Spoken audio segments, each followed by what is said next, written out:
17वां अध्याय गंगा जी का विवरण और भगवान शंकर कृत संकर्षण देव की स्तुति। श्री सुखदेव जी कहते हैं, राजन, जब राजा बलि की यज्ञशाला में साक्षात यज्ञ मूर्ति भगवान विष्णु ने त्रिलोकी को नापने के लिए अपना पैर फैलाया, तब उनके बाएं पैर के अंगूठे के नख से ब्रह्मांड कटाह का ऊपर का भाग फट गया। उस छिद्र में होकर जो ब्रह्मांड से बाहर के जल की धारा आई, वह उस चरण कमल को धोने से उसमें लगी हुई केसर के मिलने से लाल हो गई। उस निर्मल धारा का स्पर्श होते ही संसार के सारे पाप नष्ट हो जाते हैं, किंतु वह सर्वथा निर्मल ही रहती है। पहले किसी और नाम से न पुकारकर उसे भगवत पदी ही कहते थे। वह धारा हजारों युग बीतने पर स्वर्ग के शिरोभाग में स्थित ध्रुवलोक में उतरी, जिसे विष्णु पद भी कहते हैं। वीर व्रत परीक्षित उस ध्रुवलोक में उत्तान पाद के पुत्र परम भागवत ध्रुव जी रहते हैं। वे नित्य प्रति बढ़ते हुए भक्ति भाव से यह हमारे कुल देवता का चरणोदक है ऐसा मानकर आज भी उस जल को बड़े आदर से सिर पर चढ़ाते हैं। उस समय प्रेमावेश के कारण उनका हृदय अत्यंत गदगद हो जाता है। उत्कंठावश बरबस मुंदे हुए दोनों नयन कमलों से निर्मल आंसुओं की धारा बहने लगती है और शरीर में रोमांच हो आता है। इसके पश्चात आत्मनिष्ठ सप्तर्षिगण उनका प्रभाव जानने के कारण यही तपस्या की आत्यंतिक सिद्धि है ऐसा मानकर उसे आज भी इस प्रकार आदर पूर्वक अपने जटाजूट पर वैसे ही धारण करते हैं जैसे मुमुक्षु जन प्राप्त हुई मुक्ति को। यूं ये बड़े ही निष्काम हैं। सर्वात्मा भगवान वासुदेव की निश्चल भक्ति को ही अपना परम धन मानकर इन्होंने अन्य सभी कामनाओं को त्याग दिया है। यहां तक कि आत्मज्ञान को भी ये उसके सामने कोई चीज नहीं समझते।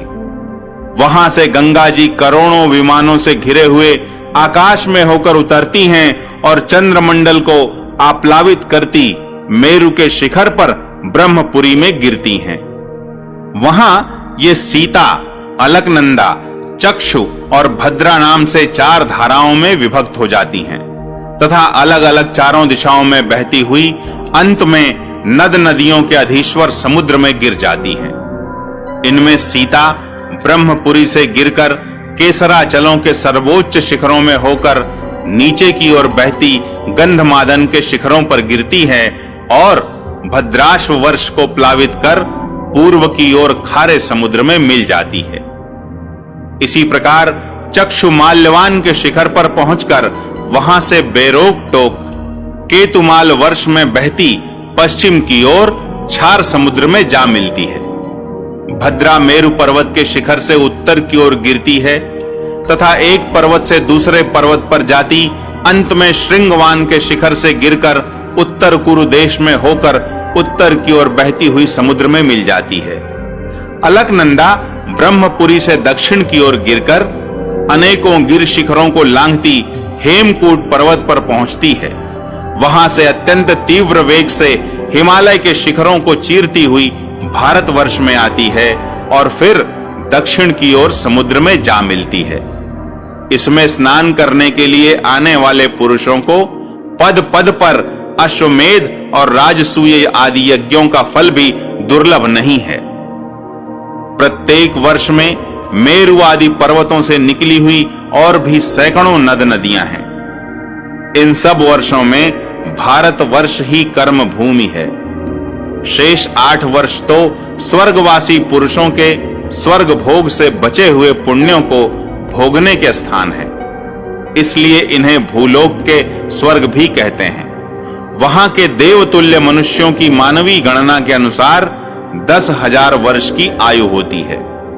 उनमें 10,000 हाथियों का बल होता है तथा उनके वज्र सदृश सुदृढ़ शरीर में जो शक्ति, यौवन और उल्लास होते हैं, उनके कारण वे बहुत समय तक मैथुन आदि विषय भोगते रहते हैं।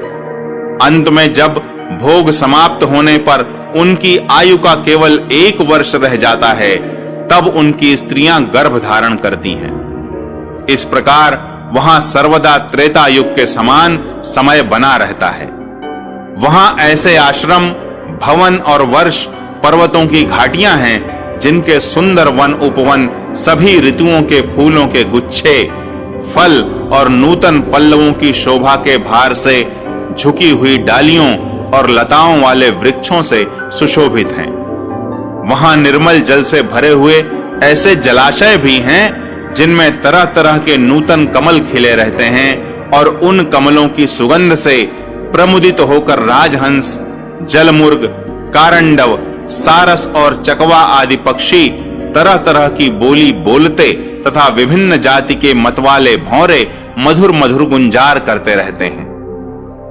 इन आश्रमों, भवनों, घाटियों तथा जलाशयों में वहां के देवेश्वर गण परम सुंदरी देवांगनाओं के साथ उनके कामोन्माद सूचक हास विलास और लीला कटाक्षों से मन और नेत्रों के आकृष्ट हो जाने के कारण जल क्रीड़ा आदि नाना प्रकार के खेल करते हुए स्वच्छंद विहार करते हैं तथा उनके प्रधान प्रधान अनुचर गण अनेक प्रकार की सामग्रियों से उनका आदर सत्कार करते रहते हैं।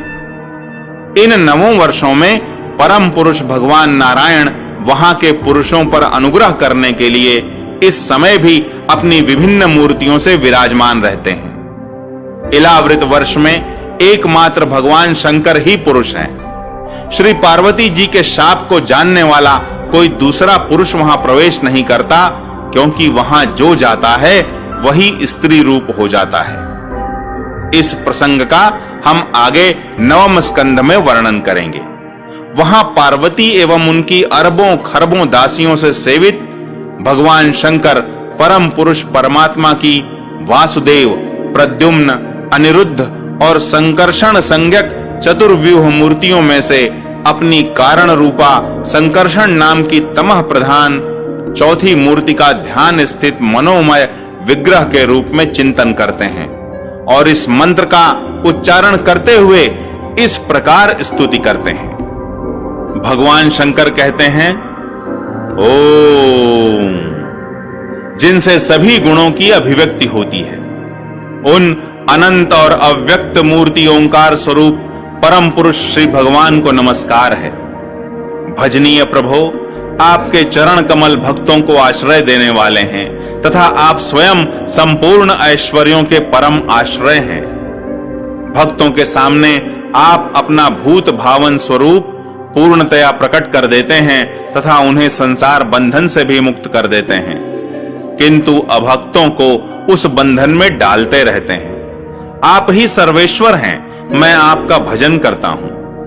प्रभो, हम लोग क्रोध के आवेग को नहीं जीत सके हैं तथा हमारी दृष्टि तत्काल पाप से लिप्त हो जाती है, परंतु आप तो संसार का नियमन करने के लिए निरंतर साक्षी रूप से उसके सारे व्यापारों को देखते रहते हैं। तथापि हमारी तरफ आपकी दृष्टि पर उन माइक विषयों तथा चित्त की वृत्तियों का नाम मात्र को भी प्रभाव नहीं पड़ता। ऐसी स्थिति में अपने मन को वश में करने की इच्छा वाला कौन पुरुष आपका आदर न करेगा। आप जिन पुरुषों को मधु आस्वादी पान के कारण अरुण नयन और मतवाले जान पड़ते हैं, वे माया के वशीभूत होकर ही ऐसा मिथ्या दर्शन करते हैं तथा आपके चरण स्पर्श से ही चित्त चंचल हो जाने के कारण नाग पत्नियां लज्जावश आपकी पूजा करने में असमर्थ हो जाती हैं। वेद मंत्र आपको जगत की उत्पत्ति, स्थिति और लय का कारण बताते हैं, परंतु आप स्वयं इन तीनों विकारों से रहित हैं, इसीलिए आपको अनंत कहते हैं। आपके सहस्त्र मस्तकों पर यह भूमंडल सरसों के दाने के समान रखा हुआ है। आपको तो यह भी नहीं मालूम होता कि वह कहां स्थित है। जिनसे उत्पन्न हुआ मैं अहंकार रूप अपने त्रिगुणमय तेज से देवता, इंद्रिय और भूतों की रचना करता हूं, वे विज्ञान के आश्रय भगवान ब्रह्मा जी भी आपके ही महत्त्व संज्ञक प्रथम गुणमय स्वरूप हैं। महात्मन, महत्त्व, अहंकार, इंद्रियाभिमानी देवता, इंद्रियां और पंचभूत आदि हम सभी डोरी में बंधे हुए पक्षी के समान आपकी क्रिया शक्ति के वशीभूत रहकर आपकी ही कृपा से इस जगत की रचना करते हैं। सत्वादि गुणों की सृष्टि से मोहित हुआ यह जीव आपकी ही रची हुई तथा कर्म बंधन में बांधने वाली माया को तो कदाचित जान भी लेता है, किंतु उससे मुक्त होने का उपाय उसे सुगमता से नहीं मालूम होता। इस जगत की उत्पत्ति और प्रलय भी आपके ही रूप हैं। ऐसे आपको मैं बार बार नमस्कार करता हूं।